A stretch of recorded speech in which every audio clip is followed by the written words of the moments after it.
Welcome back. It's gonna be a fun one today. Gonna talk about estimating. Got a bunch of little jobs to do, and as I do them, I'm going to attempt to show you how I estimate for print jobs. Before I get started here this morning, I gotta admit, this morning I didn't feel like making a video. Thought, you know what, it'd be kind of nice just to go to work, drink some coffee, print some stuff. That's a good day. I don't know if I feel like talking to a camera today, but I was like, no, I recognized it. I need to get excited about making a video. I was at that crossroad. Am I gonna get discouraged about this, or am I gonna get excited about it? You kind of have to trick yourself sometimes to do that chore that you just don't feel like doing. But the reality is you'll probably have fun doing it if you choose to have fun doing it. That's enough motivational rant this morning. Let's print some stuff.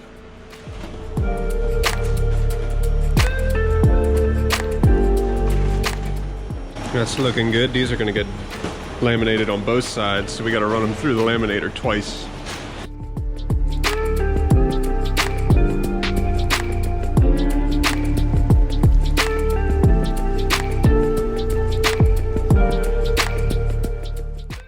Now, I really like actually creating printed products. You know, printing, finishing, it's all exciting. But estimating is specifically intriguing to me. And I don't know if it's just trying to accurately calculate all the moving parts of a project to be fair to me and the customer. But estimating is a lot of fun, and I enjoy it. And mostly, for a lot of estimates and a lot of the simple stuff, I really only need to know 4 things to at least get a pretty close price of what it is to make something, to print something. I need to know the size of whatever it is. I need to know if it's going to be black and white or color. I need to know the print quantity, and I need to know the type of paper that it's going to be on. From that, I can basically get a close number and a quote for the common projects. Realistically too, I need to know what type of finishing that needs to be done, and I usually try and figure that out into just the amount of time it takes to finish that job, or I try and devise a per piece price for booklet making or perfect binding, and then apply that. And I have spreadsheets that I use to do this. I'll show you that in a little bit.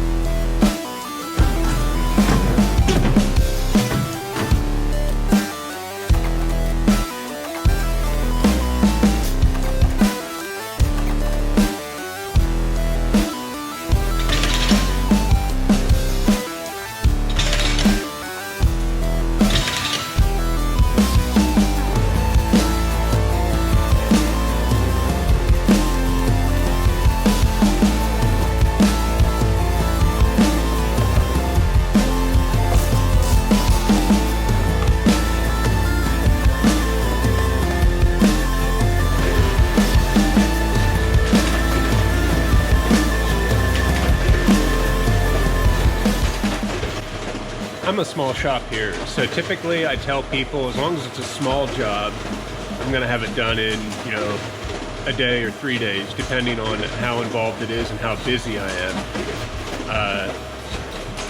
Larger jobs that require, you know, mailing and other things like that, it'll probably be turned in a week, and even larger jobs, generally 2 weeks. I don't really like to go down the road of charging rush fees and things like that. I like to just keep it simple.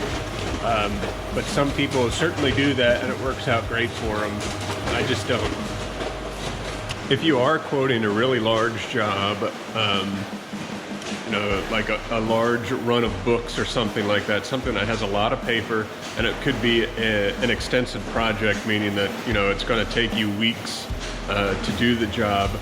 When you make your quote, it's sometimes a good idea to put in at the bottom that the price is only good for 30 days, just in case paper prices or something changes dramatically during that time from when you give the quote to when the customer says, let's print. Okay, now let's get to the meat and potatoes of estimating. And I got a great example here of a customer that has 7 print jobs that they do elsewhere, but they're just shopping around to see how I compare to their current printer. So let me show you what I wrote down. So like I said earlier, I really just need to know size, the type of paper, color, black and white, and quantity. And that's what I need to generate pricing. So they have a 13 by 20 poster, which I'll actually probably try and encourage them to do 1319. For example like that, I might actually give them both sizes because there's going to be a pretty big difference between the two, but not really for just 100 posters. Then we have a 5.5 by 8.5 booklet, 24 pages plus the cover, 60-pound black and white text, 100-pound gloss text for the cover. That's 4/0, and they want 3,500 of those. Another similar booklet, but with an 80-pound gloss cover. And then 300 brochures. Then they have these 5.5 by 8.5 flyers between 3,000 to 8,000 on 60-pound text. And I starred that as monthly. And that's just because if somebody's going to be printing something monthly, I will lower the price a little bit just to sweeten the deal, because repeat business like that is fantastic. Then we have 3,500 of an 8.5 by 11 saddle stitch booklet, and then just 50 copies of another saddle stitch booklet on 14 point. So in all reality, there's just a little bit of information that I need to create that quote. And I'm going to put this quote together in an email and email it to them. That way we both have record of the numbers, and then we can take it from there. Okay, now that I have this information, I'll go back to my desk and I'll show you the spreadsheets that I put together to actually calculate at least some of these jobs, to show you how I figure it out. And if you want access to those spreadsheets, check out my Patreon page. They're all available for download there. I would strongly recommend though that you adjust them to fit your equipment and pricing, just to make sure that it's correct.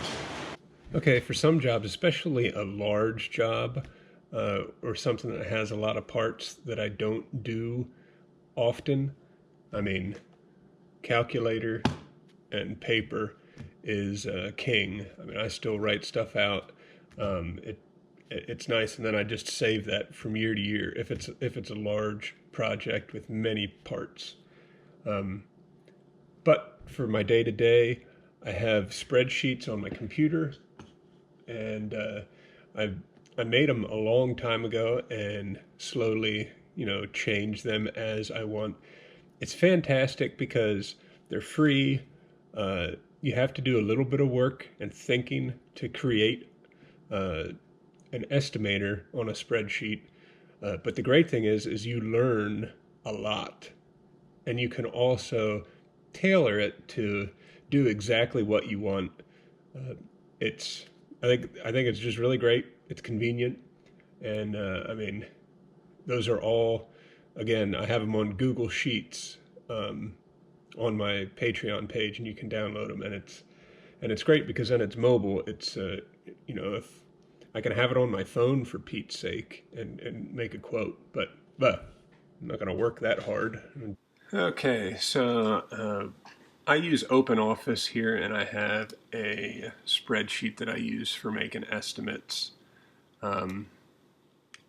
So I have several different tabs here for tablets, NCR envelopes, flat sheets, booklets, color books, black and white books, spiral binding. Those are what I use to produce pretty much all of my estimates, and heavily it's just this flat sheet one here, which is kind of misleading because sometimes there is folding and other finishing involved. But like I said before, I often just calculate my finishing just by how long it takes, and not necessarily the process. So I like emailing my quotes. I will typically outline quotes like this, just very simply typing them in an email, and that works out really well. So this is going to be a 13 by 19 poster, and it's going to be printed on a 100-pound gloss text. If it's a designer or somebody that I know understands printing language, I will just do that and have 4/0. But because this is a new customer and I don't know if she knows the lingo or not, I am going to type this out full color one side. And that's simply just so I don't need to explain myself if there was a question about what, what does 4/4 mean, or 4 or 4 whatever.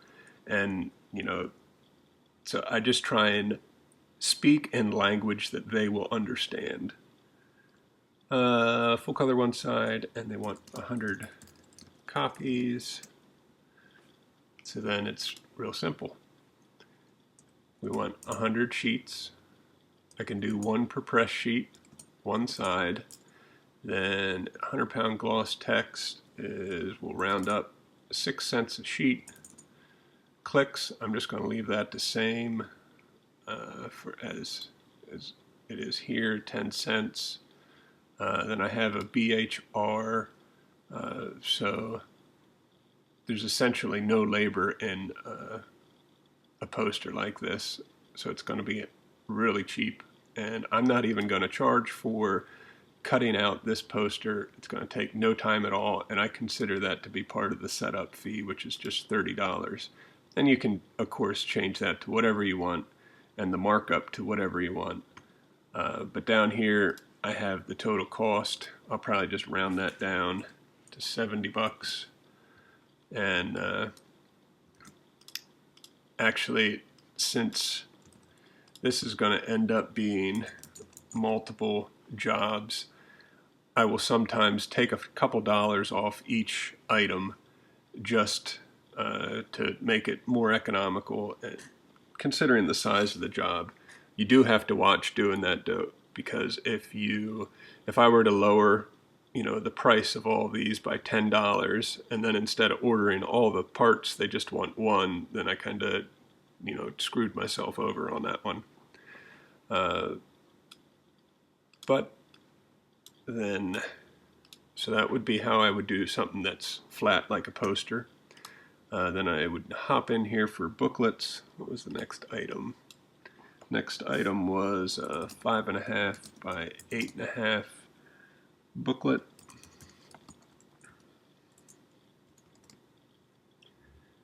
And let's do the 8.5 by 11 one. 8.5 by 11 booklet. And that is going to be, they wanted 14-point cover on that puppy. It's going to be a heavy-duty booklet. Coated two-side, cover paper, full color. In this instance, I will word it like this. Full color throughout. Saddle stitched. And this is just going to be a short run. They only want 50. And, sometimes I will give a per piece price, especially on perfect bound books.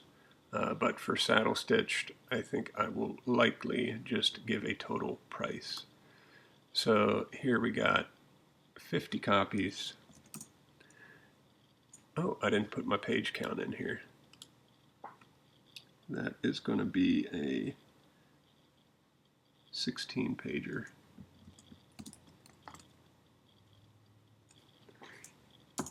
I typically put that up there.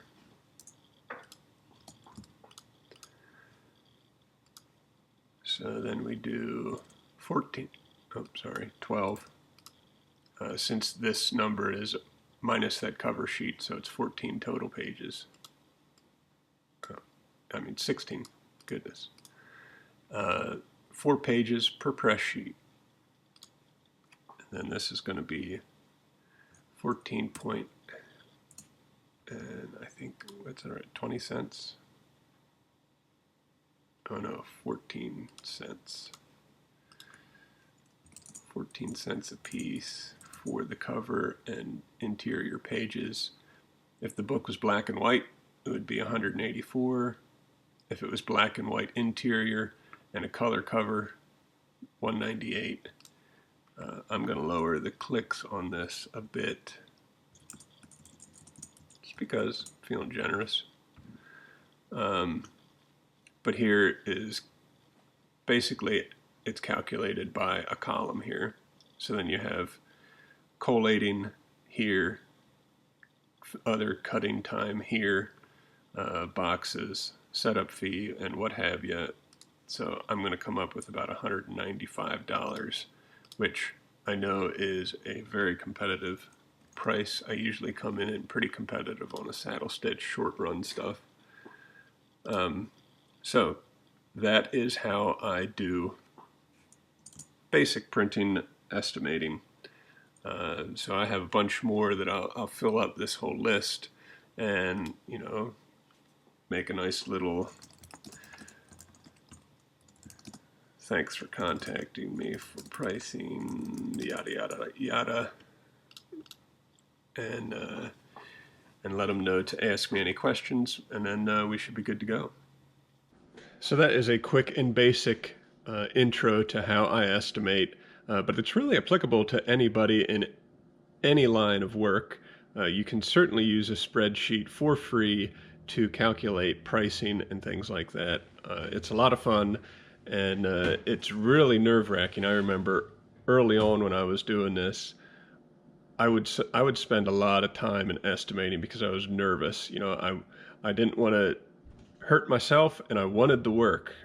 So I just wanted to really do it correctly.